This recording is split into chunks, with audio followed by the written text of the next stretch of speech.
Now, these four cycles of mythology. Well, they were split up. The oldest was the Lower Gawala, the Book of Invasion, the mythological cycle of stories, the old ass stories. And these spoke about all the people that came to Ireland from afar. Then you have one of the most famous cycles, the Ulster cycle. For those of you who are not from this land, Ulster is in the north, and if you go in there, you'll probably hear some angry people talking. Get scared. What the fuck are you looking at? Might be a response you might get. I don't know. Cuchulainn is the hero of that cycle. It's kind of our Hercules, if you recognize it. Now, the Fianna is the next very famous cycle of stories, and I'll tell you a story from that too. And the hero of that, our Achilles, was Fionn McCoo. And then the final cycle of Irish myth was the semi-historic stories, the stories of the kings, Cormac MacArt, Niall of the Nine Hostages, Mong, and these great semi-historic factual kings were tied in to a loose mythology. And you see, kids often ask me, are these stories true? And I always tell them that the truth is there for the listener to find.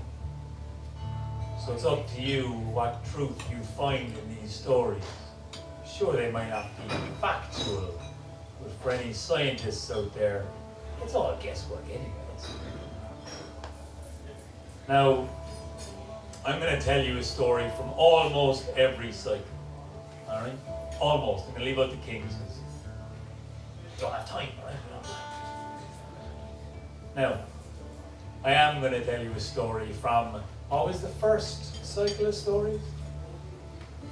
Is anyone paying attention? Ulster was the second one I mentioned. Invasions! Yes! Brownie points. You're my favourite. See that? Now I have favourites. Maybe you listen more. Maybe you don't give a crap about who's favourite. You see, this is very interesting to me because the Book of Invasions, well, it tells the stories of all of the people who came here from afar. A lot of other cultures have, well, stories and mythos around how human beings were created. In Africa, they have the Tree of Life. In South America, they have the stories, the Mayans, that men were made from corn, the white, the yellow, the black. In Ireland, people just happened. Don't know how, not important. What's important is the land. It's the land remembers, the land retains, the land was always here. And a long time ago, so they say, there was a great flood. The world was submerged in water, and a woman named Cesaire, she watched the water rise. And some people say that they may have a Christian link and might be trying to tie in a link between that mythology and our own. But they say that Cesaire was the granddaughter of Noah. You know your man, here, taller, ark, like animals. Now, whether she was or not, she was from the land of Merrows, thanks Paddy, and she was way down south, north tip of Africa. She watched as the water rise up. And she built for herself 3 great arks, and she brought with her the greatest, the smartest, most gifted. These all happened to be women. No surprises there. 3 times 50 women she brought with her. And 3 men. She had a soft spot for her father, Ladra, her brother, Biff, and, of course, her husband, Fintan McBoker. Now, they set sail, and they did not know where they were going. She was following her heart, and she was going, not knowing where, but following the ocean. And they lived by fishing obviously. They spent months and then years staring at a horizon that did not stop. Water was everywhere until a great storm after 3 years rose up, so fierce and devastating they were ground down into a great whirlpool. Ladra was the pilot, and he steered Cesare's ship with the 3 men and 50 women to safety, but 2 ships were drowned down into the depths of that ocean and crashed off great cliffs and peaks and tips of the Alps that stuck out of the ocean. Cesaire now had 1 ship. 4 more years went by, 7 years at sea they'd been, until finally the waters began to draw back. And they landed on a harsh, hot land, black sand everywhere, and when they walked on heated lands that was similar to where they'd come from before, and she knew she had not found her home. In a clear morning, she looked north, and across the sea she saw an emerald island calling to her, and they got back into their boats, and they came to a fertile land. They came to this land, and when she saw this land, she salmon leaped over the waves, landing down the ground. 3 lakes sprung up to welcome Cesaire. She was the first human, the first person, the first woman to land on Ireland's land, and the land remembers this, the land retains it. Her people got off. But Biff, and he slipped and tripped, and, well, he wounded himself. The wound festered, but they wrapped it as best they could. Ladra and her husband Fintan, well, they were the only 3 men, you remember.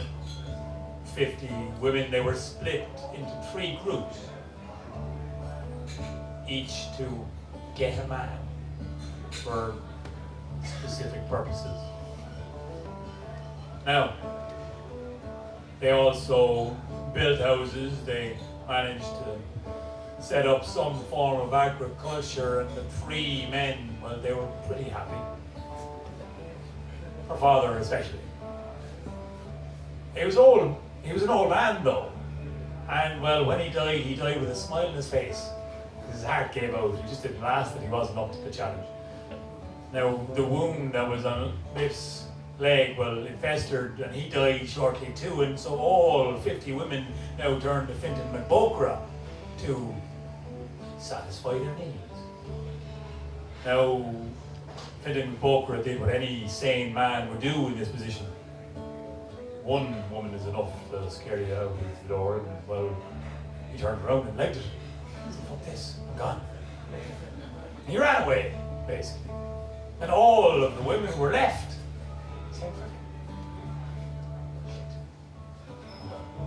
So they got on with it. They didn't need men anyway. Turns out to reproduce they did. They didn't know that part then. They thought babies just happened. So Cesaire's women, well, they came to an end after a certain amount of time passed. And they went into the land, and the land held them, and the land remembered, and the land retained them. But Fintan, well, a different thing happened to Fintan. See, he did not know he had magic in his blood. And when he ran away, he ran into a cave, and he did not know what he would do, but he lay down and he had a dream. He dreamt of being a salmon swimming under the water with rippling scales and all of the colors of the rainbow shining off of it. And as he swam, he felt his muscles move in a new form. He had become his dream. And for 300 years, he swam around Ireland in the form of a fish, until he saw new people coming, a giant named Parnell. He had a dream, and he became a boar, hunting and becoming the king of the land in this huge form, until he saw men called Nemed and the Nemenians come, and so many more as Fintan shape shifted into every form this land had to offer. Fintan became the hawk in the sky, the fox in the forest, the stag as well, and so many more creatures he came as he watched every race of them come and fall, till he saw many more come with steel, fighting the Fey-like people.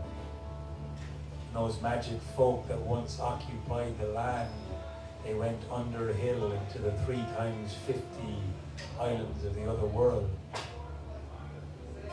Fintan, so some say, is still watching strange looking people coming to this land. And you might spot him if you look closely.